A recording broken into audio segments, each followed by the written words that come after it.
자, 교재 47페이지까지 왔습니다. 공인중개사 법령의 구성과 목적, 이제 드디어 우리 법이 출발을 합니다. 1교시가 서론이었다면, 자, 이 법은 구성과 성격에서 어떻게 구성이 되었을까요? 라는 구성부터 준비하는데, 구성은 절대로 시험에는 안 나옵니다. 절대 시험에는 안 나오지만, 구성은 공부를 하기 위해서는 반드시 알아야 될 단원입니다. 자, 이렇게 구성이 되어 있습니다. 1번 공인중개사법이 있다. 공인중개사법 밑줄 긋고, 동그라미 2번 밑에 들어오니까 7장 벌칙으로 구성되어 있는데 옆에 참고로 51조문 이렇게 하나 적어 놓으십시오. 7장 밑에다가 뭐라고요? 51조문.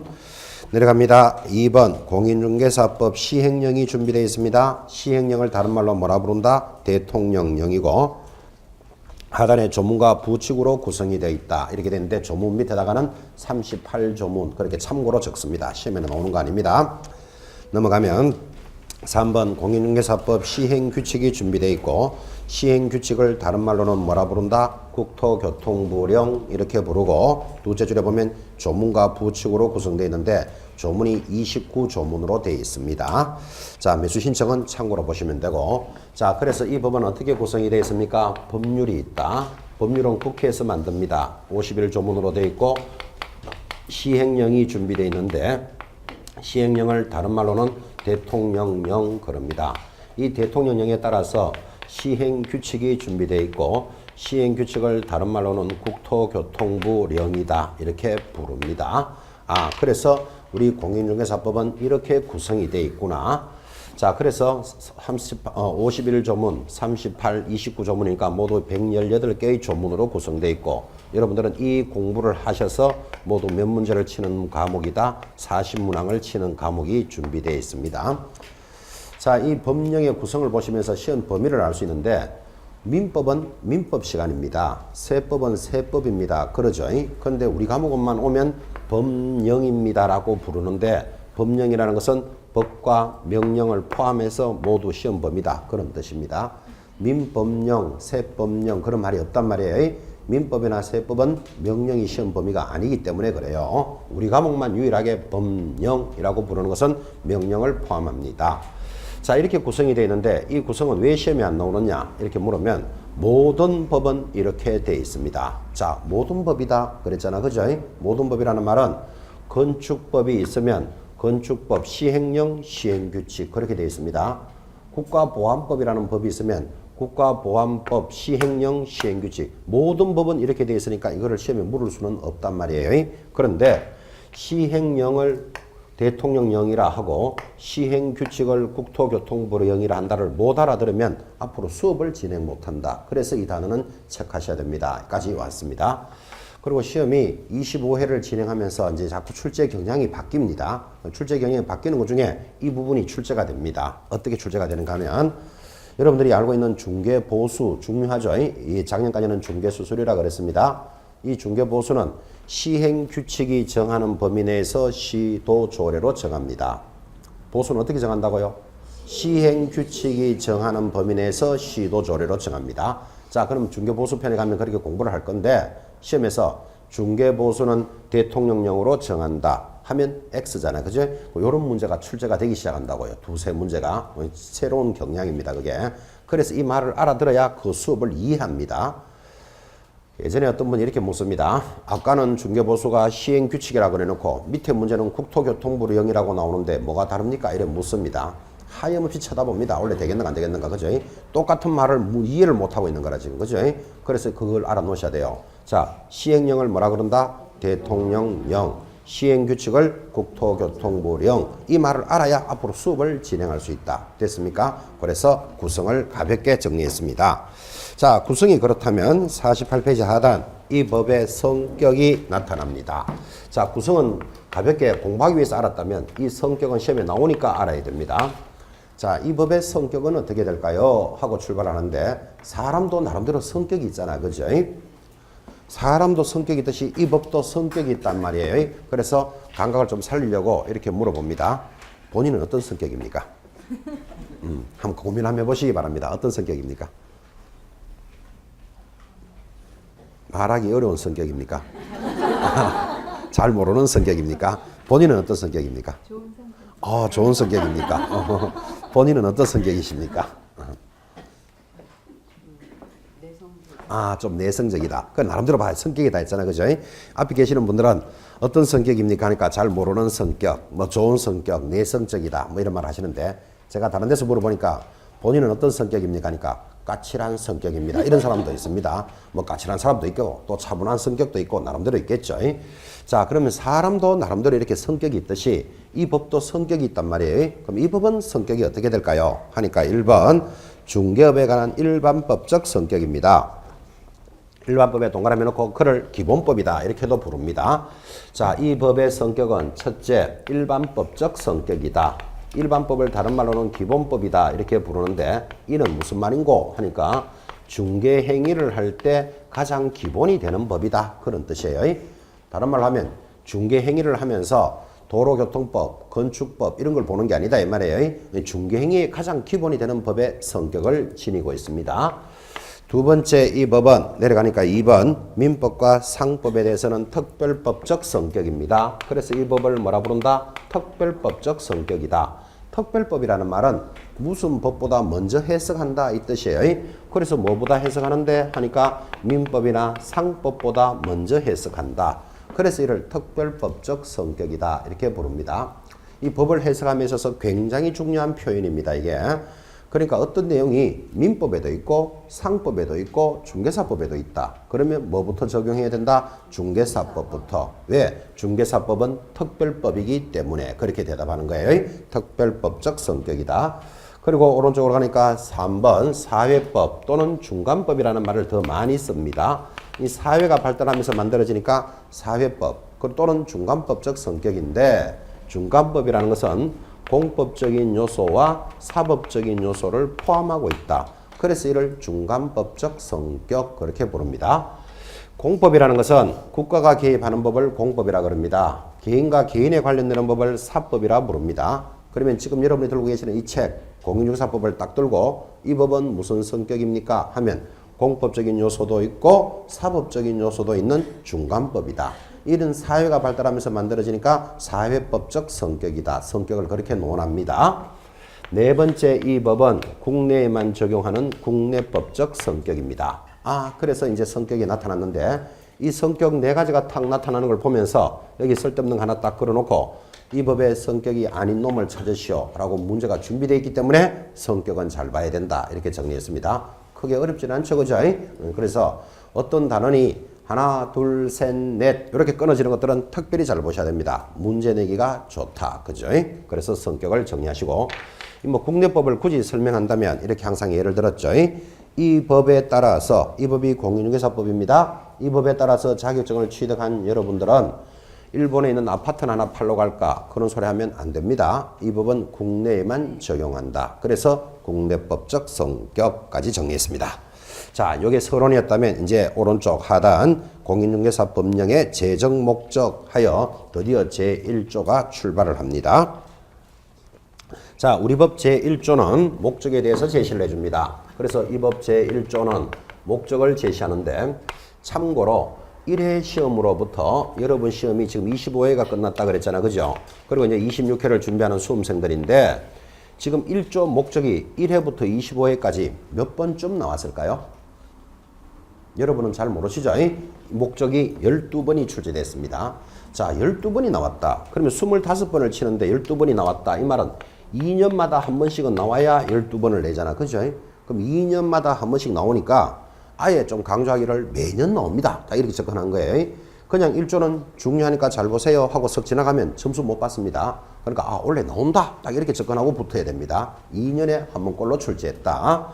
참고로 지나간 25회 시험이 막 끝났잖아. 그죠? 우리는 이 문제지를 다 들고 있습니다. 그럼 25회 시험에서 1조는 나왔을까요? 안 나왔을까요? 안 나왔습니다. 왜 안 나왔는가 하면 1조가 여러분부터 원래 바뀝니다. 이게. 바뀌니까 작년에 이 문제를 물어야 될 일은 없는 거라. 그죠? 작년에 출제도 안 됐어요. 그러면 올해는 나올까요? 안 나올까요? 모른다. 일단은 그죠? 모릅니다. 해봐야 알겠지만. 근데 나올 확률이 아주 높습니다. 그러면 지금 1조는 그냥 중요합니다. 이렇게 지나갈 일이 아니고 원래 시험 나옵니다. 그렇게 공부하셔야 됩니다. 이렇게 엄하게 관리합니다. 이렇게 관리를 했는데도 불구하고 원래 시험에 만약에 안 나왔더라도 명색이 이 법을 공부한 사람이 1조는 알고 살아야 됩니다. 그래서 1조 중요합니다. 제일 하단 3번의 첫째 줄 이 법은 공인중개사의 업무 등에 관한 사항을 정하여 그 전문성을 제고하고 전문성의 동그라미 부동산 중개업을 건전하게 육성하여 중개업의 동그라미입니다. 국민경제에 이바지함을 목적으로 한다. 국민경제도 동그라미를 딱 해놓고 자 그러면 목적이 딱 물으면 무조건 세 가지를 제시할 것. 첫 번째 뭐랍니까? 이 법의 목적은 공인중개사의 전문성을 제고하여 부동산 중개업을 건전하게 육성합니다. 그렇게 되면 최종 목적은 국민경제에 이바지함을 목적으로 한다. 하여 국민경제에 이바지하는 것이 최종 목적이다. 여기까지도 기억해 놓으셔야 됩니다. 그래서 세 단어를 잡아야 된다. 첫 번째 뭐라고요?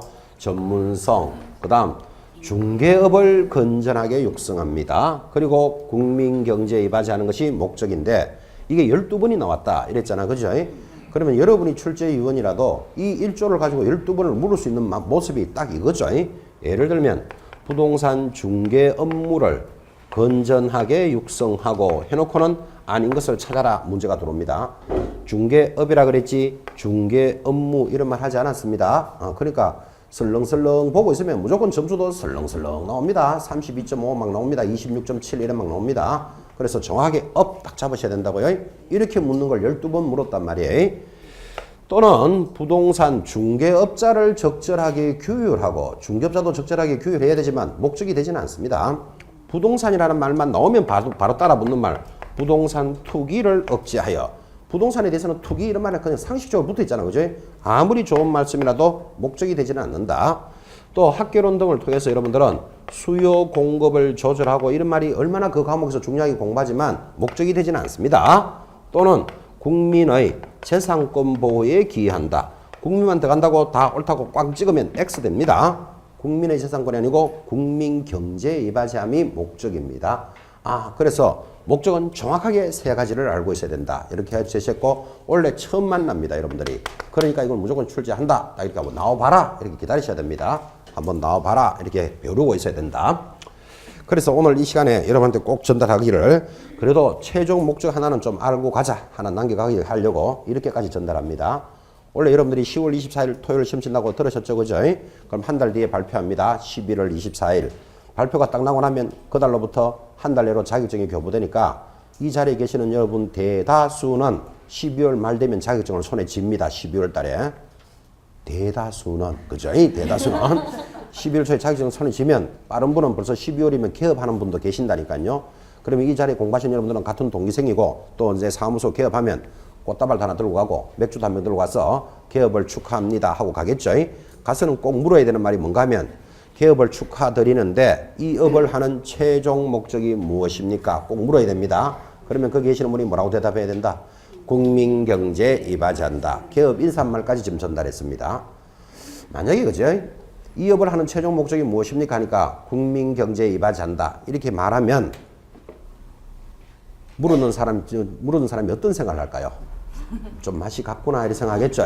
가방 들고 어디 왔다 갔다 하더니만 드디어 정신이 나갔다 생각하겠죠. 그래서 냉수 또 와가지고 찬물 한 잔 마시고 정신 차리고 다시 대답해봐라. 이 업을 하는 최종 목적이 뭔데요? 하면 그래도 뭐라고 대답한다? 국민경제에 이바지한다. 배운 게 이거잖아. 그죠? 물어도 사람 기가 막힙니다. 그래서 휴대폰에 119를 딱 눌러놓고 그죠? 한 번만 더 물어보고는 이제 통화 누를 준비합니다. 정신 차리고 다시 말해봐라. 이 업을 하는 최종 목적이. 그러면 뭐라고 대답해야 된다? 역시 국민경제에 이바지한다 하면 실려갑니다. 개업식 못하고. 그때는 돈 벌랐고 이렇게 대답해야 된다 그랬죠. 그죠? 자, 이렇게 전달하면서까지 최종 목적 하나는 오늘 여러분한테 심어놨습니다. 그래서 목적하면 세 가지. 전문성, 중개업, 국민경제에 이바지하는 것이 최종 목적이다. 한번 나와봐라. 딱 기다리셔야 됩니다. 자, 제1조 정리하셨고 넘어가면 50페이지 용어의 정의 제2조가 들어옵니다. 자, 이 제2조 용어의 정의는 옆에다가 뭐라고 적어놔야 된다? 암기 딱 적어 놓으셔야 됩니다. 그러니까 다른 단어는 전부 이해하라 이렇게 말하면서도 이 단어만 딱 들어오면 암기해야 됩니다. 여러분 보통 학습은 공부는 이해 위주로 해야 된다? 암기 위주로 해야 된다? 보통 학습은 이해 위주로 하라 이런 말을 많이 하잖아, 그죠? 근데 이 단어는 이해하면 무조건 틀립니다. 무조건 뭐 해야 된다? 암기해야 된다. 암기해야 될 거 6가지 있습니다. 첫째 줄에 줄 거 씁니다. 중개라 하면 중개에 줄 거고, 2번 공인중개사 암기해야 됩니다. 3번 중개업, 4 개업 공인중개사, 5 소속 공인중개사, 6번 중개보조원 6개를 암기해야 된다. 그죠? 오늘 하루아침에 다 암기하기는 좀 어렵겠죠?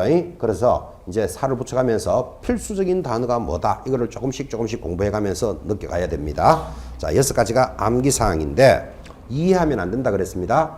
내려가면 큰 1번 중개의 개념 하여 이제 중개부터 출발을 합니다. 자, 용어의 정의는 중요한 단어인데 무조건 한 문제 나옵니다. 돌아가면서 하나씩 나오고 또 용어를 모르면 앞으로 수업을 못 따라옵니다. 그래서 이 단어는 중요한데 그래도 제일 중요한 게 1번에 걸어놨겠죠. 중개 이렇게 들어옵니다. 교재 하단 중개의 개념 이렇게 갑니다. 중개라 하면 제3조 규정에 의한 중개대상물에 대하여 거래 당사자 간의 매매, 교환, 임대차 그 밖의 권리의 덕실 변경에 관한 행위를 알선하는 것 이렇게 정의를 내렸습니다. 암기해야 됩니다.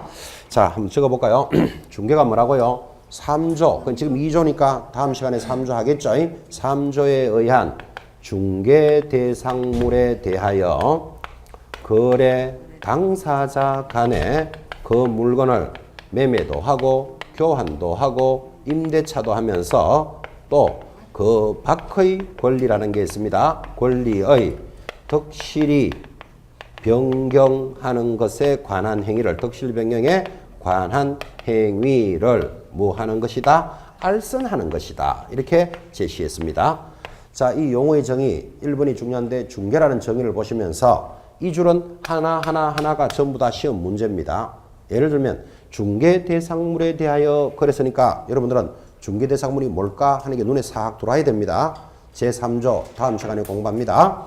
그 물건을 당사자들이 이랬으니까 당사자가 누굴까? 이것도 한번 체크하시고 당사자들이 이 물건을 매매도 하고 교환도 하고 임대도 합니다. 그래서 우리는 이것을 뭐라고 부른다? 채권적 행위다 이렇게 부릅니다. 앞으로 채권, 물권 이런 말을 만나는데 채권이라는 것은 사람과 사람 사이에 일어나는 행위입니다. 채권이 뭐라고요? 사람과 사람 사이에 일어난다. 여기 매매가 채권인데 매매는 누구와 누구 사이에 일어나죠? 매도인과 매수인이라는 사람 사이에 일어나잖아. 그죠? 그래서 이를 채권적 행위라 그럽니다. 채권적 행위와 그 밖의 권리의 이렇게 들으니까 채권 말고 또 그 밖에 뭐가 있답니다. 그래서 채권에 대비되는 그 밖의 권리를 뭐라 부른다? 물권적 행위다. 그래서 채권과 물권적 행위를 덕실 변경하는 것을 알선해 주는 게 중개다 이랬습니다. 그럼 이 말이 중요하기 때문에 다시 그림으로 옮기면 이런 말이죠. 자, 여기 물건을 파는 사람 갑이 있습니다. 여기 아파트 같이 생겼죠. 그럼 부동산을 가지고 있는 사람 매도인, 이 물건을 사는 사람 을을 매수인, 여기에 A라는 개업 공인중개사가 중개를 하는 그림인데 이 많은 말이 그림에 딱 숨어 있습니다. 그래서 이 그림을 보고 체크합니다. 자, 중개라는 것이 무엇입니까? 이 그림을 보면서 중개 대상물에 대하여 거래 당사자인 갑과 을 사이에 이 물건을 뭐 한다? 매매도 하고 교환도 하고 임대도 하면서 또 그 밖의 권리라는 것에 대해서 덕실히 서로 변경하는 것을 이렇게 알선해 주는 것. 이를 뭐라고 부른다? 중개 이렇게 부릅니다. 그림을 보면서 기억합시다. 그리고는 지금 이 단어는 이제 이해가 됐다. 한번 좀 들어봤으니까 이해가 됐다면 오늘 여기 A라는 박 사장님이 그죠? 퇴근을 합니다. 개업공인중개사가 퇴근을 하면서 뭐라고 이야기하시는가 하면 나는 오늘 아파트를 하나 중개했어 이럽니다. 퇴근하면서 아파트를 하나 중개했다. 그 말은 우리가 들을 때는 아파트를 하나 소개했는갑다 이런 뜻이겠죠. 그때 아파트를 중개했다라고 말할 때 중개는 파는 사람이 아파트를 포장을 딱 해가지고 사는 사람한테 아파트를 전달했다는 뜻입니까? 권리를 옮겼다는 뜻입니까? 권리를 옮기는 게 중개예요. 채권적 행위와 물권적 행위의 권리를 덕실 변경. 어떻게 덕실이 된다? 자, 이 사람이 대금을 납부하니까 이 사람의 소유권이 이렇게 넘어오죠. 권리가 덕실이 서로 바뀌잖아. 그죠? 이거를 뭐라 부른다? 매매라고 부른다고요. 그러니까 권리를 옮기는 것을 뭐라 그런다? 중개라고 합니다.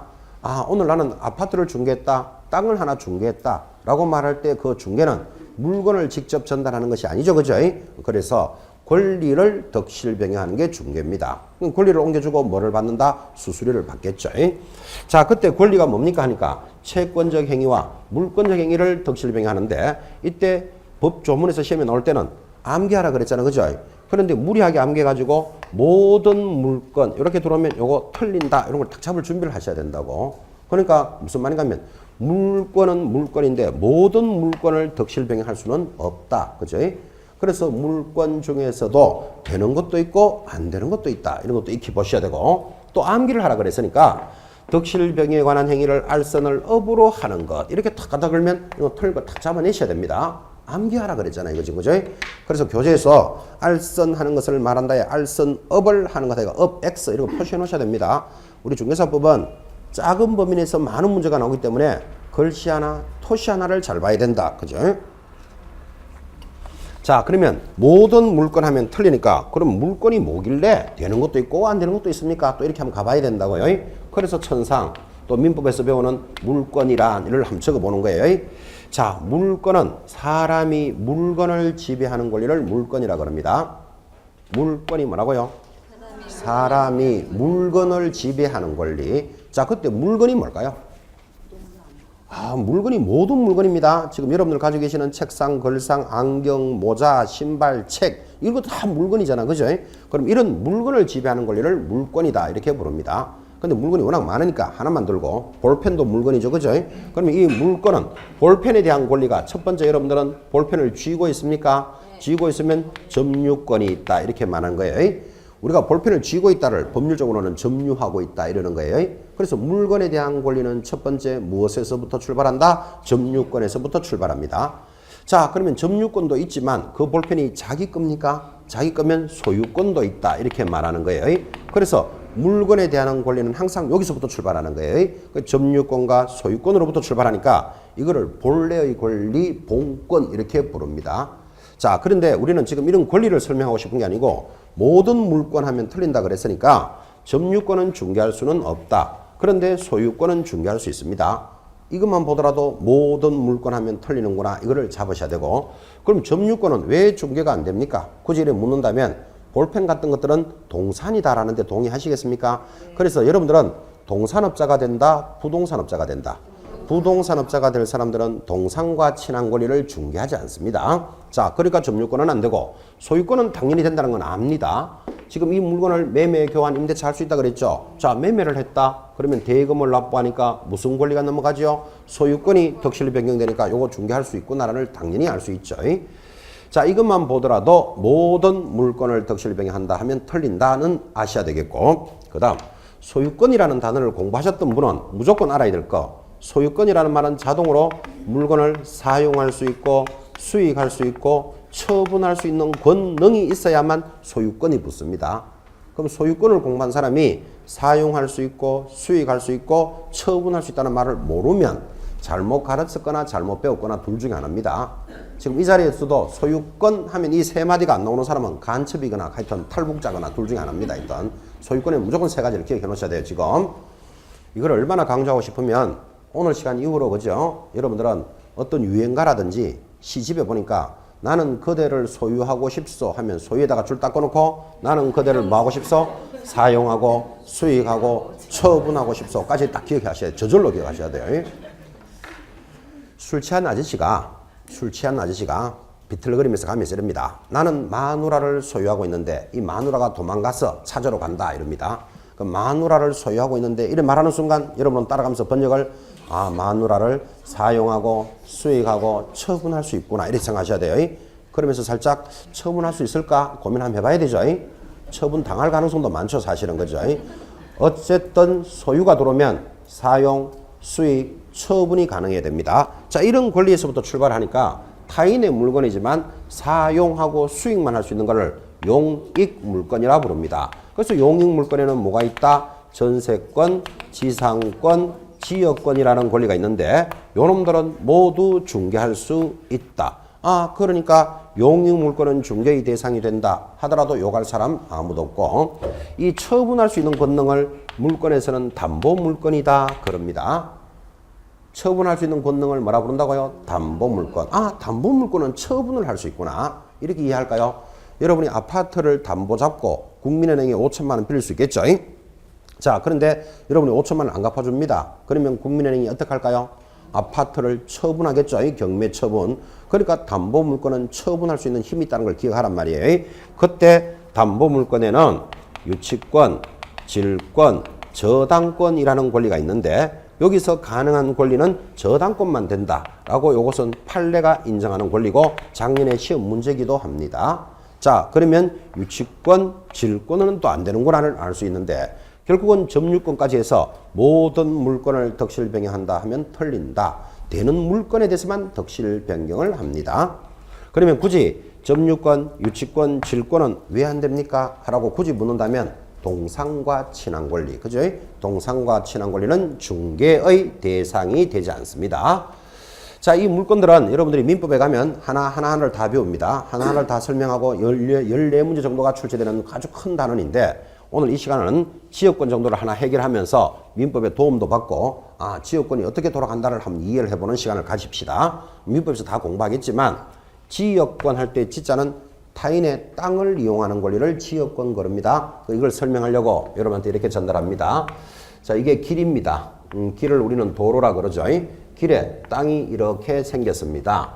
여기는 A가 가지고 있는 땅, 요거는 B가 가지고 있는 땅입니다. 여러분, 이 그림을 딱 보니까 B는 A를 지나지 않으면 길에 나갈 수가 없잖아, 그죠?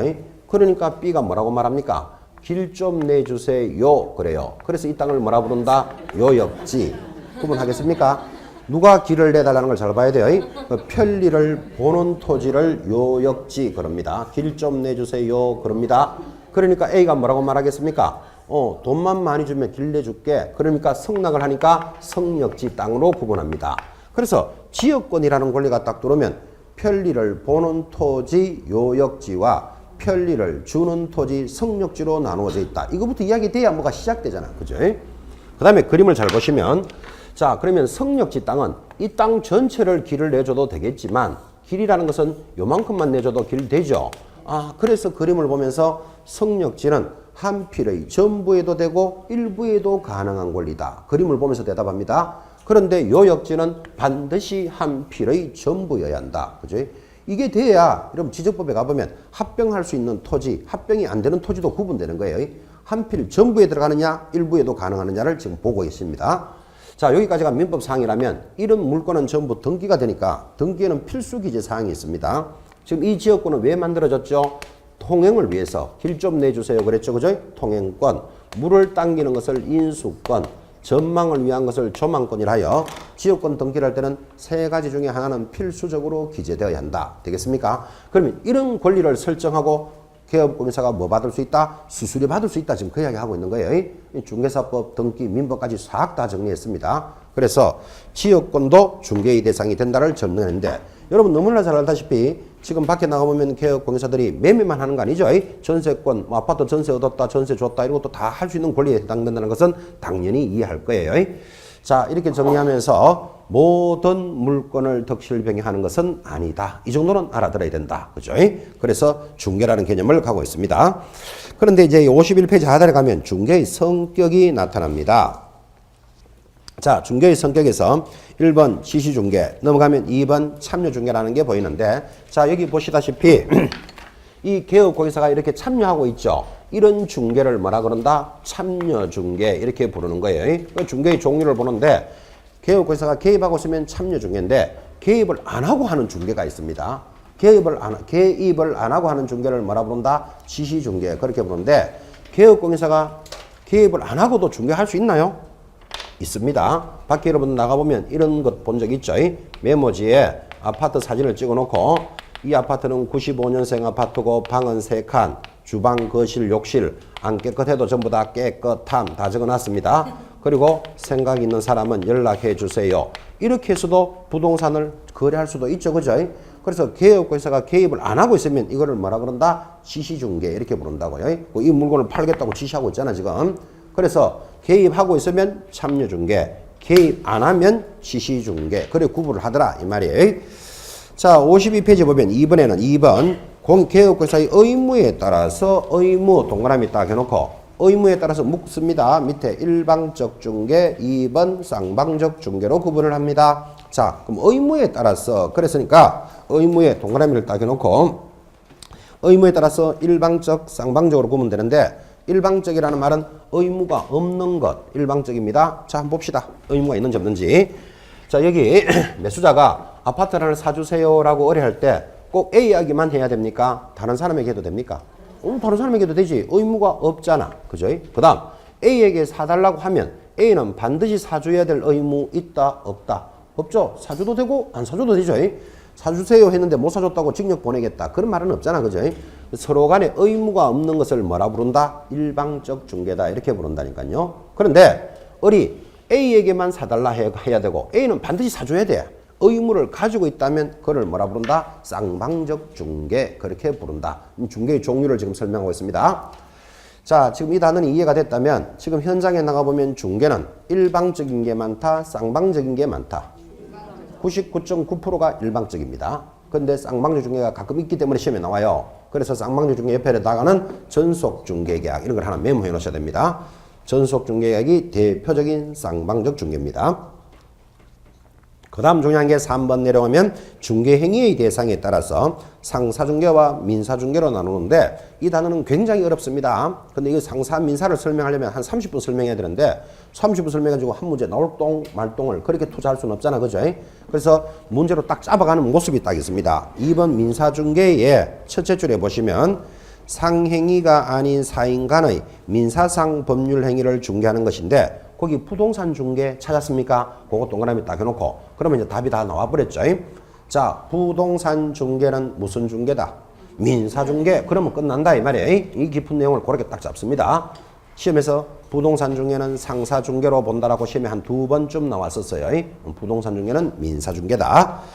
오른쪽으로 갑니다. 단독 공동중개 그런 건 읽으시면 되고 국내 국제중개 읽으면 되는데 6번 또 체크하셔야 됩니다. 자, 법적인 제도에 따라서 법에 따라서 하면 뭐라 부른다? 공인중개. 법에 따라서 안 하면 뭐라고 부른다? 사중개. 이렇게 부릅니다. 그래서 법적 동그라미 딱 해놓고 법에 따라서 하면 공인중개, 따라 안 하는 걸 사중개라 부릅니다. 자, 요걸 감을 잡았다면 물어봅시다. 지금 현장에 나가보면 중개사무소가 많이 있습니다. 거기 있는 분들은 공인중개를 한다, 사중개를 한다. 다 공인중개지. 법 따라 하잖아. 그죠? 뭐 교육은 어떻게 받아라, 또는 뭐 수수료는 얼마만 받아야 된다. 다 법에 따라서 합니다. 자, 그래서 밖에서 일어나는 건 거의 다 공인중개인데 거기 사중개 옆에다가 적기를 위반이다, 아니다. 위반하면 X 딱 표시해 놓으셔야 돼요. 위반은 아니다. 요걸 조심하셔야 됩니다. 그래서 법에서 따라서 하지 않는 것을 사중개라 그랬지 사중개는 위반된 행위이다 하면 틀립니다. 왜 그러면 일반인들이 법에 따라서 안 하고 그냥 개인적으로 중개를 할 수 있습니다. 위반은 아니죠. 예를 이렇게 들까요? 여러분이 아파트에 살고 계시는데 친구가 놀러 왔습니다. 그리고 놀다가 가면서 이럽니다. 야, 이 아파트 참 좋구나. 여기 아파트에 하나 비게 되거든. 소개해 줄래? 그러고 갈 수 있겠죠. 그죠? 이 친구가. 그래서 친구는 갔는데 한 달쯤 있으니까 옆집이 이사 간대요. 그래서 친구한테 소개를 합니다. 야, 옆집이 이사 간다 그러니까 네가 괜찮거든 한번 사봐라. 이렇게 중개할 수 있겠죠. 그래서 친구가 와서 이제 아파트를 샀어요. 그리고 사서 돌아서는 뭐라고 이야기하는가 하면 네가 좋은 아파트를 소개해줘서 고맙다 하고 쌀을 한 가마니, 그러니까 대가를 이렇게 받으면 지금 제가 말하고 있는 행위가 위반이다, 아니다? 아니잖아. 일반인들이 일어날 수 있는 행위잖아. 그죠? 그래서 사중개는 위반이다 하면 틀립니다. 그런데 그런 사중개를 날이면 날마다 하고 대가를 받으면 이제 업이 됩니다. 업이 되면 위반이 되는 거예요. 그래서 다 정리하기를 법 따라 하는 중개를 뭐라 부른다? 공인중개. 법에 따라서 하지 않는 것 사중개 됐고 사중개는 위반이다 하면 X입니다. 거기까지 체크하실 것. 자, 두 번째 정의로 접어들었습니다. 이제는 중개업이라는 정의로 갑니다. 시험에 굉장히 자주 나왔습니다. 자, 중개업의 정의가 뭘까요? 하면 중개업이란 제일 하단입니다. 다른 사람의 의뢰에 의하여 다른 사람 앞에 1번 달아야 됩니다. 조건이 3개입니다. 일정한 보수를 받고 보수 앞에 2번 3번 답니다. 중개를 업으로 하는 것. 그를 중개업이다. 그럽니다. 자, 다시.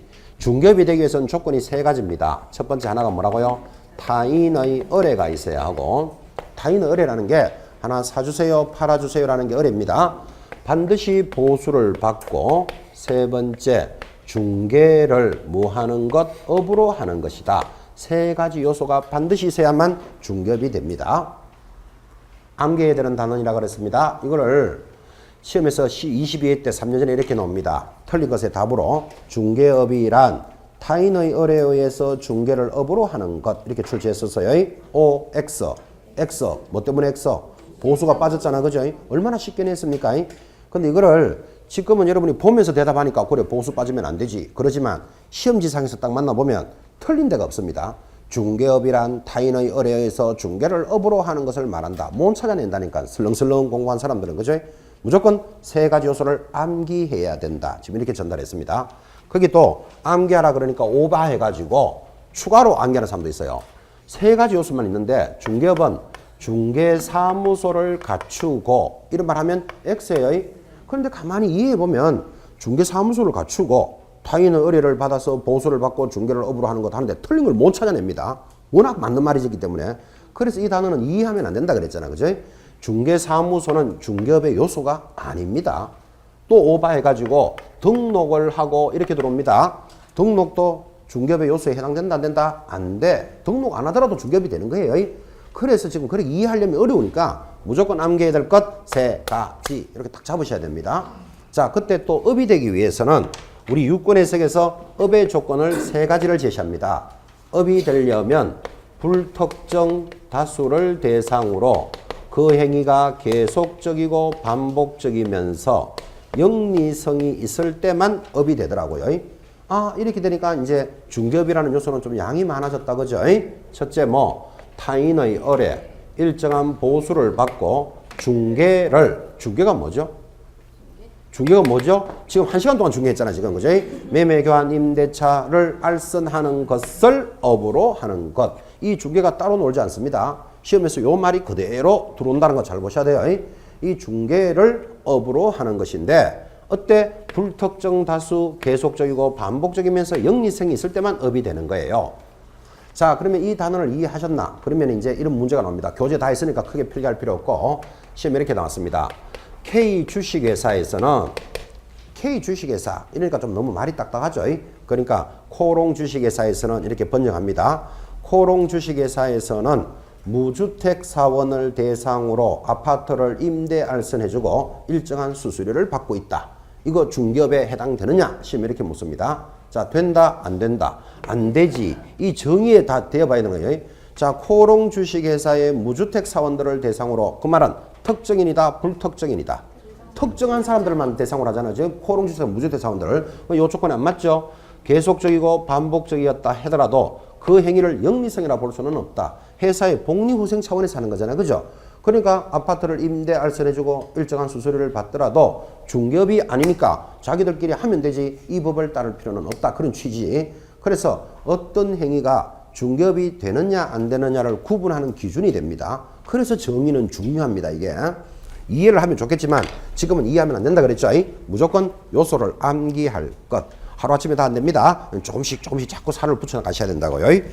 자, 중개업에 대한 정의도 정리했다면 이번에는 55페이지 3번 개업공인중개사가 들어옵니다. 원래 밖에 돌았기 때문에 특히 중요합니다. 개업공인중개사 별표 하나 팍 박아놓고, 자, 개업공인중개사가 들어왔는데 세 번째, 이 개업공인중개사를 작년까지는 뭐라고 불렀다? 중개업자 이렇게 불렀습니다. 근데 원래 여러분부터 이제 바뀌었습니다. 개정되는 게 중요한데, 자, 여러분들 작년까지는 이걸 뭐라고 불렀다고요? 중개업자. 근데 지금은 개업공인사로 바뀌었습니다. 여러분이 처음 만나는 단어니까 중요합니다. 여러분들은 어떻게 생각합니까? 중개업자라는 말이 듣기 좋다? 개업공인중개사가 듣기 좋다? 아, 그렇습니까? 아마 그게 듣기 좋으니까 바꿨겠죠. 나쁘게 바꿀 필요는 없었으니까. 근데 이게 여러분들은 그냥 바뀌었구나 이 정도로만 듣지만 가르치는 선생님 입장에서는 그죠? 이 법이 만들어진 지가 지금 32년 동안에 뭐라고 불렀다? 중개업자 부르다가 원래부터 개업 공인중개사 이제 2달 됐거든, 그죠? 이러니까 지금도 자꾸 말할 때 중개업자하고 개업공사가 혼선되게 나와요. 여러분들은 중개업자 하더라도 개업 공인중개사거나 이렇게 알아들으셔야 돼요. 수험생들이야 그냥 바로 입력 딱 하면 되지만 30년 동안을 중개업자라고 불렀다니까 지금 이거를, 그죠? 그럼 이걸 왜 굳이 바꿨습니까? 라고 굳이 묻는다면 공인중개사들의 위상, 자격을 올리려고 해놨습니다. 이걸 이렇게 해석할까요? 여러분 가끔 TV 같은데 인터뷰하는 거 봅니다. TV에 자막이 나오는데 뭐 잠실이다. 그럼 원래 잠실 아파트 동량이 어떻습니까? 하면 공인중개사가 나와서 뭐 전세가는 얼마고 매매가는 올랐고 내렸고 이렇게 인터뷰하죠. 그죠? 그렇게 인터뷰하는데 밑에 자막에 보면 중개업자 김갑동 이렇게 되어 있습니다. 그러니까 일반적으로 중개협회 등 중개업을 하는 사람들은 열억수로 받습니다. 여러분 열 안 받죠? 예사로 보니까. 그러면 중개업자가 아니고 공인중개사 김갑동 이렇게 이름을 걸어야 되는데 중개업자 김갑동 이렇게 인터뷰가 들어간다니까요. 자, 예를 들어서 의사가 인터뷰를 한다고 칩시다. 뭐 에볼라가 지금 나왔는데 이게 어떤 병입니까 하면 의사가 뭐 에볼라는 어떻고 저쩌고 설명하겠죠. 밑에 의학 박사 김갑동 이렇게 부르지 의료업자 김갑동 이렇게 안 부르잖아 이게. 그죠? 변호사가 그죠? 어떤 내용에 대해서 설명을 합니다. 뭐 김영란법 요즘 하도 말도 많은데 자 김영란법이 뭡니까 하니까 변호사가 뭐 이렇게 설명을 하는 인터뷰가 있으면 밑에 변호사 김갑동 이렇게 자막이 나오지 법률업자 김갑동 이렇게 안 나온다고. 그런데 왜 하필 공인중개사는 이름을 안 붙이고 중개업자 김갑동 이렇게 하느냐고. 그래서 여러 가지 열을 많이 받았습니다. 그래서 원래부터는 이제 중개업자라는 말을 안 쓰게 하려고 뭐가 들어간다? 개업 공인사로 옮긴 거예요. 그런 취지가 있다 이 말이에요. 그래서 앞으로 여러분 인터뷰 유심히 한번 봐요. 이제 부동산에 관한 이야기를 쭉 나오면 밑에 중개업자라고 쓰면 그 방송국에 있는 사람은 좀 무식한 사람이에요. 지금은 뭘로 바뀌었다고요? 개업 공인중개사 이렇게 바뀌었습니다. 취지도 그렇게 가볍게 이해하시면서 앞으로 전문 자격자에 대한 위상을 올리기 위해서 법을 개정했습니다. 국회를 통과하는 법이기 때문에. 자, 그러면 이런 중요한 개업 공인사가 누굴까요? 하면 여러분들은 시험 쳐야 될 사람들이니까 첫째 줄에 반드시 체크하셔야 됩니다. 이 법에 의하여 사무소 무한자다 개설 등록한 자를 말한다. 그래서 이 개업공인사는 한마디로 누구다? 사무소를 개설 등록한 자예요. 여기서 제일 중요한 말 등록하는 말을 체크하셔야 됩니다. 이 등록이라는 말 아까 들었나요? 신고제가 허가제로 허가제가 등록제로 바뀌었다. 들으셨죠? 그때 신허 등 할 때 등록한 자입니다. 자, 그러면 등록한 자가 개업 공인중개사다. 이 말을 알아들었다면 이게 예전의 말로 하면 뭐라고 해야 된다? 허가 받은 자가 개업 공인중개사구나. 됐습니까? 자, 그러면 허가 받은 자가 개업 공인사니까 참고로 개업 공인사는 자, 참고로요. 지금 밖에 중개사무소 가면 여러 사람들이 일하죠. 사무소 안에. 몇 명쯤 일할까요? 3명. 중개사무소 아는 곳도 있습니까? 아는 곳도 있다. 거기서 몇 명 일합니까? 한 분 일합니까? 한 분. 밖에 중개사무소에 대략 몇 사람이 일할까요? 사무소 하나에. 서너 명. 사무소 몇 명 일할까요? 2-3명. 1명. 3명. 서너 명. 2-3명. 몇 명쯤 일할까요? 사무소에. 딱 한 명. 사무소 몇 명쯤 일할까요? 3명요. 아는 데 있어요? 딱 3명만 합니까? 자, 지금 제가 물었습니다. 중개사무소에 가면 뭐 서너 명이 일한다. 한 명이 일한다. 뭐 이렇게 물었는데 몇 명이 일할까요? 답은 모릅니다. 모릅니다. 자기들 알아서 할 겁니다. 근데 지금 하고 싶은 이야기는 한 명이 해도 되고 10명이 해도 되고 고용에 대한 제한은 없습니다. 자, 그러면 뭐 5명이 한다. 서너 명이 한다고 칩시다. 그러면 거기서 개업 공인중개사는 몇 사람일까요? 딱 한 명이다. 이 말은 알아들어야 된다고. 그죠? 그 사무소에 등록한 자만 뭐라 부른다? 개업 공인중개사. 우리말로 사장이다. 이런 뜻이에요. 그래서 거기 중개사무소 일하고 있다고 아무나 보고 개업 공인중개사입니까? 그런 말 하면 안 되겠죠? 반드시 무한자다. 등록을 한 자입니다. 근데 이게 시험에 들어올 때 등록증을 교부받은 자를 말한다. OX. X. 암기하라 그랬잖아요. 암기한다고 조금이라도 하면 틀리는 거예요. 등록을 하고 중개업을 하는 자를 말한다. OX. X입니다. 그런 말 없잖아 봐요. 그러니까 이 개업공인사 용어의 정의는 이해하고 있으면 무조건 판판이 다 날아갑니다. 가만히 생각하면 등록을 해가지고 중개업을 하는 사람 맞잖아요. 이러고 따라가고 있다니까 지금. 그죠? 암기해야 돼요. 개업공인사는 뭐라 그랬죠? 등록한 자. 딱 등록만 하면 일을 하기나 말기나 개업공인중개사예요. 또 등록증을 받았기나 말았기나. 됐죠? 반드시 암기하셔야 됩니다. 이해하면 틀리는 단어이다. 그죠? 자, 그러면 이런 개업 공인중개사가 우리 법에는 모두 세 종류가 있음을 체포하셔야 됩니다. 세 종류. 첫째, 법인인 개업 공인중개사가 있습니다. 그 다음, 공인중개사인 개업 공인중개사가 있고, 부칙 6조인 개업 공인중개사가 있습니다. 그래서 여러분들은 개업 공인중개사 하면 저절로 몇 사람을 기억해야 된다? 세 사람. 이거 모음 찾아내면 점수 안 받습니다. 시험에 이렇게 나옵니다. 다음 중 개업 공인중개사가 하여서는 아니 되는 행위는, 이런 문제가 나오겠죠. 자, 개업 공인중개사가 하여서는 아니 되는, 개업 공인중개사 딱 놓으면 자동으로 몇 명이 보여야 된다? 세 사람이 하면 안 되는 거, 이 말이에요. 그죠? 이렇게 연결이 안 되면 점수하고 연결 안 된다. 지금 그래 이야기했습니다. 자, 법인이 뭡니까? 굳이 설명하라면 법인은 공인중개사를 취득해서 회사를 설립한 사람입니다. 옆에 밖에 나가보면 서울중개주식회사 또는 뭐 노원중개주식회사 이렇게 회사를 설립한 자를 법인이라 그럽니다. 요 법인이 한 5%쯤 됩니다. 우리나라에. 그럼 8만 명의 개업공인사가 있으니까 58이 40, 한 4천 개쯤 준비되어 있고, 공인중개사가 약 80%입니다. 자격증을 따가지고 자기 이름으로 등록한 자가 80%쯤, 그 다음에 부칙6조는 대략 한 15%쯤 됩니다. 그러니까 8만 명 중에 약 한 10,000명쯤 된다 이런 뜻인데, 부칙6조가 또 시험에 잘 나와요. 그럼 부칙6조가 누굽니까? 라고 굳이 묻는다면 이렇게 대답을 합니다. 그림을 보면서 1985년도에 제1회 공인중개사 자격증이 만들어졌습니다. 몇 년도에요? 85년도에. 여러분들은 이 85년쯤에 뭐 하고 있었는지도 이렇게 한번 감잡아 보시기 바랍니다. 그래서 제1회 공인중개사가 85년도에 만들어지고, 이제 자격증을 만들었으니까 자격증이 없는 자는 등록할 수 없다. 이렇게 법을 만드는데, 그때는 등록이 아니고 허가제였죠. 그래서 자격증이 없으면 허가받을 수 없다. 이렇게 자격증가 나왔으니까 법을 만들라 그러니까 누가 극렬하게 반대하는가 하면 60년대, 70년대부터 중개업을 하던 분들이 있었겠죠. 자, 이 사람들이 영업을 해오다가 이제 85년도에 자격증을 따든지 못 따면 그만둬야 된다. 이러니까 극렬하게 데모를 합니다.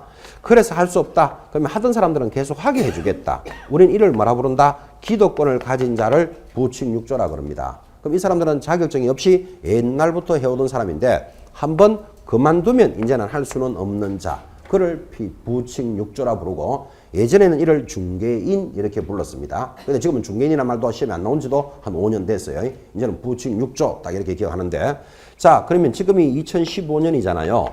그러면 부칙6조는 85년도부터 2015년까지 30년 동안 만들어지지는 않고 그만두는 사람만 생기겠죠. 그러면 그때 40이었던 사람은 지금은 나이가 얼마다? 70 됐죠. 그때 50이었으면 80이고, 그때 60이었으면 지금 90이에요. 그러니까 뭐 그때 70이었으면 지금은 니마 그 강을 떠났어요. 지금. 그죠? 니마. 그죠? 그러니까 그만두는 사람만 생기지 만들어지지는 않는다고. 그러니까 부칙6조는 숫자가 어떻게 된다? 급격하게 줄어들고 있어요. 이해하시겠죠? 그죠? 자, 그러면 앞으로 부칙6조가 누구입니까? 하면 뭐라고 대답한다? 예전부터 중개업을 해오던 자로서 자격증 없이 기득권을 가진 자가 부칙6조예요. 근데 그 사람의 특징은 한번 그만두면 할 수는 없다. 됐죠? 그죠? 이 부칙6조가 그죠? 우리 현장에서 많은 갈등이 유발됩니다. 여러분 알다시피 의사 자격증이 없는 사람은 의사 생활하면 안 되겠죠? 변호사 자격이 없으면 변호사 생활하면 안 되는데, 이 중개업계는 자격증이 없어도 하는 사람이 있습니다. 이를 부칙6조라 부릅니다. 그러니까 현장에서 얼마나 갈등이 많겠어요. 여러분 알다시피 이 자격증 따기가 안 쉽잖아요. 이렇게 힘들게 자격증을 따서 현장에 딱 나가니까 자격증 없는 분들이 돈도 더 잘 벌고 일도 더 잘합니다. 왜 더 잘한다? 오랫동안 해왔기 때문에 고객도 확보돼 있고 물건도 많이 확보돼 있는 거예요. 그런데 사실은 더 열받는 게, 이런 지금 연세가 많으셔서 거의 일을 못하면 폐업을 내야 되는데도 불구하고 한 번 폐업하면 못하잖아요. 그러니까 폐업을 안 하고 아들, 딸, 며느리가 대신하는 경우가 많아요. 거기에. 그것도 냉정하게 보면 자격증 양도대여거든. 그죠? 그러면 거기 아들, 딸, 며느리가 대신 일을 하니까 양도대여 아닙니까? 이러니까 손을 덜덜 떨면서 내가 하고 있다. 왜? 이러고 있다니까 지금. 그죠? 그러니까 뭐 말리지도 못하고. 그죠? 그래서 관청에서도 다 안다고. 실제로 지금 한 90점 되는 분이 아파트 구경하러 갑시다 하는 게 지금 그림에 안 나오죠. 지금 여러분들. 그죠? 그러니까 실질적으로 폐업은 안 할 뿐이지 다 일을 하고 있으니까 이제 어느 정도 정비가 돼야 된다. 이런 취지죠. 그래서 그 현장에서 갈등이 많단 말이에요. 그때 법을 만들 때도 이랬어야 되겠죠. 85년도에 좋다. 예전에 하던 사람들은 계속 할 수 있대. 20년 동안 할 수 있다. 아마 이랬으면 이 사람들도 크게 반대 안 했을 거예요. 그래 20년 더 하게 해준다면, 그죠? 그러면 벌써 갈등의 고리가 끊어졌을 거잖아 지금. 근데 그렇게 안 만들었으니까 지금도 계속 갈등의 유지가 올라가고 있는 거예요. 그 현장에서 이 문제가 많다니까 지금, 그죠? 자, 이제 그게 중요한 게 아니고 이 부칙유저는 지금 15%니까 자꾸 떨어지고 있겠죠. 그럼 언젠가는 빵프로 될 거 아닙니까? 언제 빵프로 되겠습니까? 모릅니다. 언제 될지. 근데 제 개인적으로는 10년 안에는 빵프로 됩니다. 왜 그러냐면 지금 10년이 지나면 2025년 될 거잖아. 그죠? 그러면 한 40년 지나갔으면 이제는 거의 그만두는 사람이 다 되겠죠. 그죠? 10년 안에는 빵프로 되는데 빠르면 5년 안에도 빵프로가 됩니다. 이게. 왜 빵프로 되냐면 예를 들어서 5년쯤 되니까 5%좀 남았다 칩시다. 그러면 벌써 기득권을 35년 인정해 줬잖아. 그죠? 그럼 법에서 한 줄만 딱 바꾸면 끝나버려요.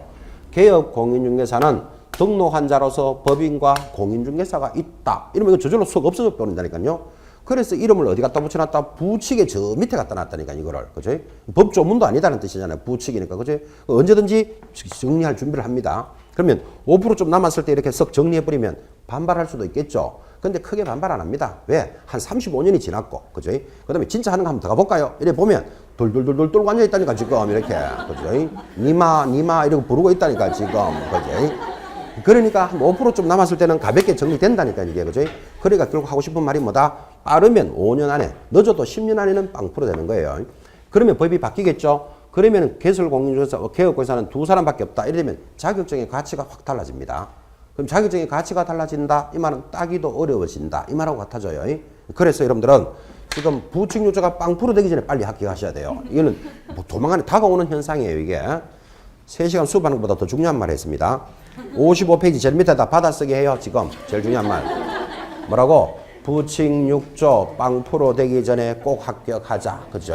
그래서 이래 적어놔야 공부 좀 하기 싫다라도 이거 한번 보다가 다시 한번 더 공부하게 되고 자꾸 의지를 다져야 됩니다.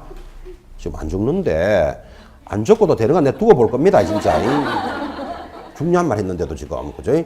부칙6조 빵프로 되기 전에 꼭 합격하셔야 됩니다. 오늘 벌써 2가지 동료 있습니다. 3월 첫 수업이기 때문에.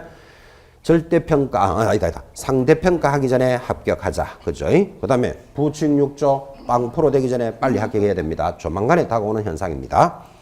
자, 그러면 더 중요한 게 있습니다. 이런 개업공사 종류가 3종류가 있는데 교재를 한 장 넘기시면 거기 56페이지 상단에 2번 특수법인이라는 게 하나 보입니다. 특수법인에 동그라미 넣습니다. 자, 그럼 이런 말을 하고 있습니다. 개업공인중개사가 누굽니까 하니까 개설 등록한 자예요. 우리 법에 몇 종류가 있다? 3종류가 있는데 특수법인이라는 것도 교재에 보니까 하나 있다고요. 그럼 특수법인이 뭐냐? 이렇게 물으면 공인중개사법을 따르지 않는 자를 특수법인이라 그럽니다. 특수법인이 뭐라고요?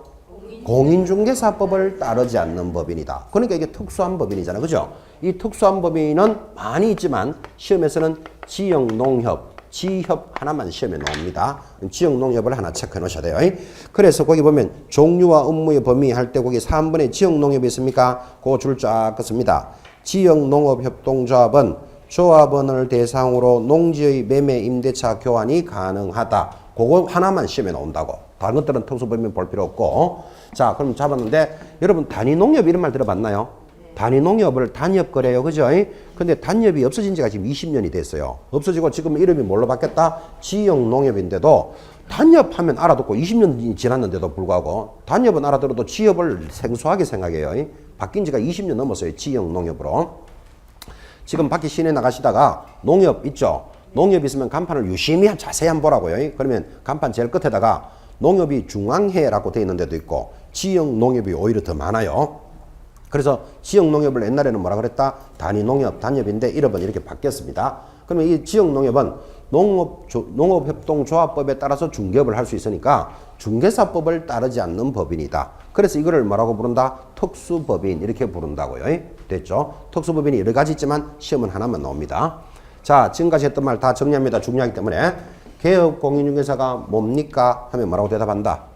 개설 등록한 자. 그랬지. 등록증을 교부받은 자, 등록증을 받고 영업을 하는 자 이런 말 하면 틀린다 그랬습니다. 등록한 자인데 등록한 자가 모두 몇 종류가 있다? 4종류가 있다. 중개사법에 따른 종류는 몇 개? 3개. 중개사법을 따르지 않는 법인, 특수법인도 있다. 그래 정리하셔야 된다고. 됐죠? 특수법인은 누굽니까 하면 지역농협 하나만 기억하라 그랬습니다. 시험에는 그것만 나오니까. 자, 그래서 그 개업공인사들의 종류를 하단 57페이지까지 해서 공인중개사인 개업공인사 부칙 6조까지 해서 지금 설명 다 했습니다. 차분히 읽어 놓으시고 넘어가면 네 번째 정의가 뭐지요? 공인중개사가 따라옵니다. 10분 쉬었다가 계속 진행하겠습니다.